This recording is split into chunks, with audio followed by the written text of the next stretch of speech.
She was just the maid. At least, that's what he thought, until the night she warned him, and he chose to laugh.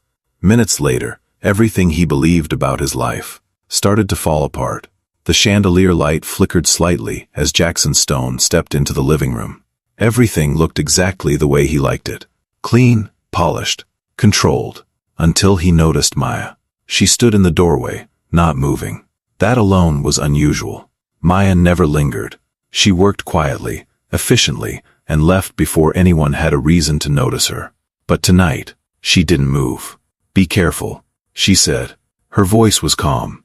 Too calm. "There's a hidden camera in your living room." Jackson blinked, then let out a short laugh. "What are you talking about?" Maya didn't react, didn't apologize, didn't step back. She just held his gaze. And for a brief moment, something in her eyes made him pause. Not fear, not panic. Certainty. It irritated him. "Look, I don't know where you heard that," he said, brushing past her. "But don't bring that kind of nonsense into my house." He walked further into the room, loosening his cufflinks, already dismissing her. But Maya didn't follow. She stayed where she was. "Just check," she said quietly. Jackson didn't respond, didn't turn around. But as he set his phone down on the table, his eyes flicked, almost unconsciously, toward the far corner of the room. Nothing. Just the same walls, the same furniture, the same controlled space he had built his life around. He scoffed under his breath. Ridiculous. And yet, for reasons he couldn't explain, he didn't feel completely at ease anymore. Maya stepped out into the hallway, the sound of Jackson's dismissive tone still echoing in her ears. She should have expected it. Men like him didn't listen. Not to people like her. She picked up the mop she had left leaning against the wall and continued down the corridor. Step by step, quiet, unnoticed. The way she had learned to move through life. It wasn't the work that exhausted her. She could handle the long hours, the physical strain, the endless routine. That wasn't what wore her down. It was the way people looked through her. Like she wasn't there. Like she was part of the background. A moving object. Useful, but invisible. She passed the old mirror near the kitchen and caught a glimpse of herself. Faded hoodie, worn-out shoes, eyes that looked older than they should. For a moment, she paused. Not out of vanity, but recognition. This was the version of her the world accepted. The quiet one. The invisible one. The one who didn't cause trouble. Her mother's voice surfaced in her memory. Dignity, Maya. Always dignity. Maya had held on to that for years. Through unpaid bills. Through sleepless nights. Through days when she worked until her hands shook. But dignity didn't mean silence. And tonight, something had changed. She knew what she saw. And whether he believed her or not, the truth didn't disappear just because someone powerful refused to see it. That night, the house transformed. The same walls that had felt cold and empty hours earlier were now filled with light, music, and voices. Guests arrived in tailored suits and elegant dresses. Laughter echoed through the halls. Champagne glasses clinked under the glow of crystal chandeliers. Jackson stood at the center of it all, confident, composed, in control. This was his world. A world where power wasn't questioned, only reinforced. Where every conversation carried weight. Where every gesture was calculated. And somewhere within that world, Maya moved silently. A tray balanced in her hands. Her posture straight. Her presence barely acknowledged. No one asked her name. No one needed to. To them, she wasn't part of the room. She was part of the service. Something shifted trays. Refilled glasses. Then disappeared. She listened as she passed. Investment portfolios. Private acquisitions. Market expansion. Words that belonged to a world she would never enter. But she understood something they didn't. Truth didn't care about status. And lies didn't need permission to exist. Her eyes moved across the room, until they landed on Jackson again. And the woman standing beside him. His fiancée. Perfect smile. Perfect posture. Perfect timing. Too perfect. Maya felt something tighten in her chest. Because earlier that evening, she had seen something she couldn't ignore. Something small. Something easy to miss. But once you saw it, you couldn't unsee it. Earlier that evening, Maya had been cleaning near the private study. The door had been half open. She hadn't meant to listen, She was only there to replace the trash bag, wipe the side table, and leave before anyone noticed her. But then she heard Jackson's fiancée, Vanessa. Her voice was soft, but not sweet. Not the way it sounded in front of Jackson. "Make sure it records everything," Vanessa whispered. Maya froze. Inside the study, Vanessa stood near the desk with her back turned. Her phone was in one hand. In the other, a tiny black device. Small enough to hide. Small enough to disappear. Maya's fingers tightened around the trash bag. She told herself to leave. This wasn't her business. People like her survive by staying out of other people's business. But then Vanessa laughed. Low. Cold. "He trusts me completely," she said. "That's the easiest part." Maya felt her stomach drop. A man's voice came through the phone, muffled but clear enough. "If Stone signs tomorrow, we'll have what we need." Vanessa smiled. "He will." Maya stepped back too quickly. Her elbow brushed the doorframe. A small sound. Vanessa turned. For one terrifying second, their eyes met. Maya looked down immediately, pretending to adjust the trash bag. "Sorry, ma'am," she said quietly. "Just cleaning." Vanessa studied her. Too long. Then her smile returned. That perfect smile. The one she wore like jewelry. "Then clean," Vanessa said. Maya nodded and walked away. But her heart wouldn't slow down. Because she knew now. This wasn't jealousy. This wasn't gossip. This was a setup. And Jackson Stone, the man who thought he controlled every room he entered, had no idea he was being watched inside his own home. Back in the ballroom, Maya's eyes stayed on Vanessa. Vanessa moved beside Jackson like she belonged there. One hand on his arm. A soft laugh at the right moment. A whisper near his ear. To everyone else, she looked like a loyal fiancée. To Maya, she looked like a woman counting down the seconds. Jackson reached into his inner jacket pocket for something. Vanessa's eyes moved fast. Too fast. Maya saw it. That small flicker of panic. Then Vanessa touched his sleeve. Gentle. Perfect. Distracting him. Jackson forgot what he was reaching for and returned to the conversation. Maya's breath caught. The device was already on him. Maybe inside his jacket. Maybe clipped near the pocket. But it was there. And it was recording. Maya looked around the room. Executives. Investors. Guests with expensive watches and empty smiles. No one else saw it. Or maybe, no one else wanted to. Her palms grew damp around the tray. She had two choices. Stay quiet. Keep her job. Go home. Pretend none of this belonged to her. Or speak up. And risk everything. Her rent was due in 6 days. Her brother needed money for school. Her mother's medication wasn't cheap. One wrong move, and Maya knew exactly what she could lose. People always talked about doing the right thing, until doing the right thing had a price. Maya swallowed hard. Jackson laughed at something one of the investors said. Vanessa smiled beside him.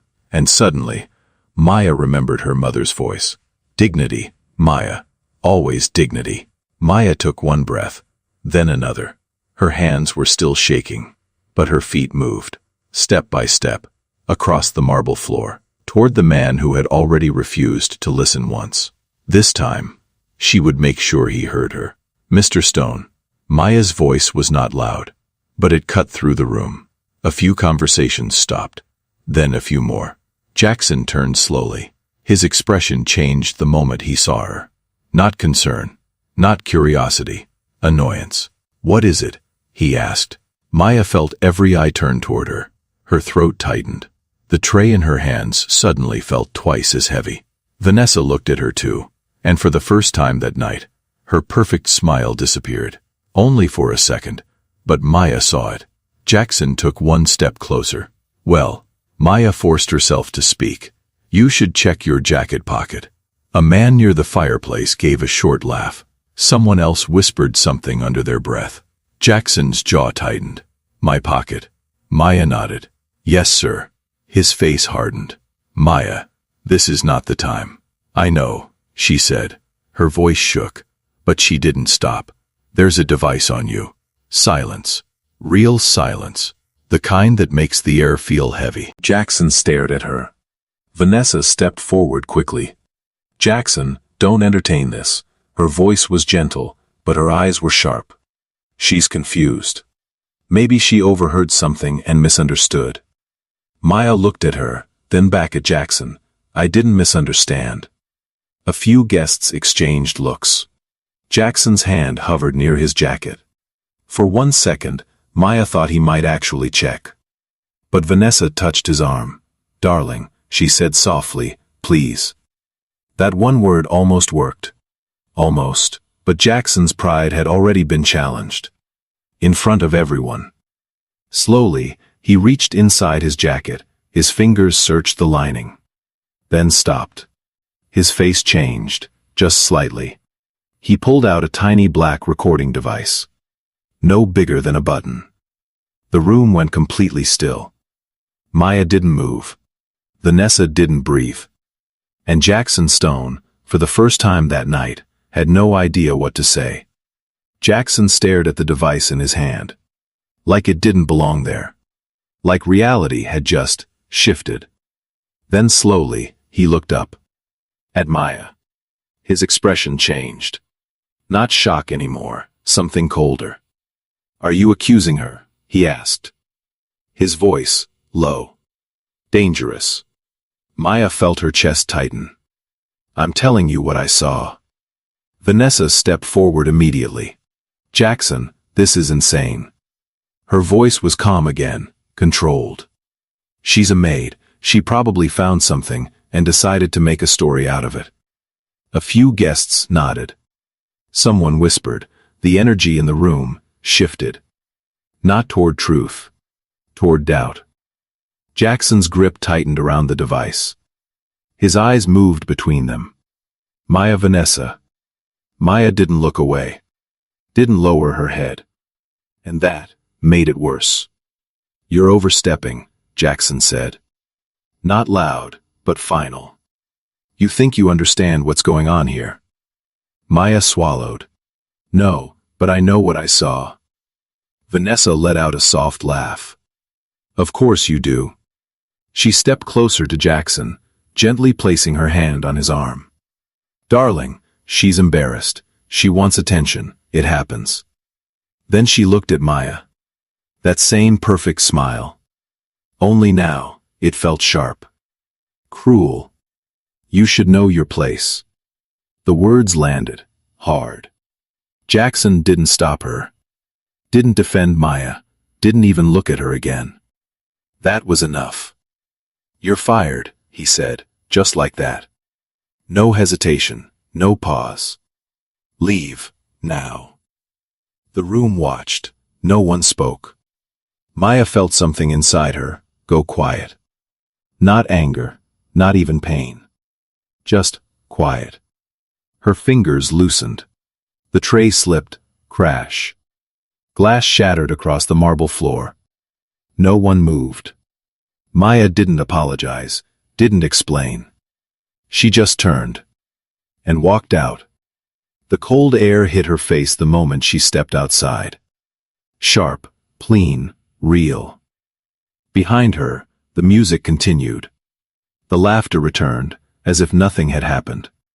Maya stood still, her hands were shaking, her chest rising too fast. She tried to breathe, but it didn't feel right. Like something was stuck. Not in her throat, deeper. She wrapped her arms around herself. The night was quiet, the street almost empty.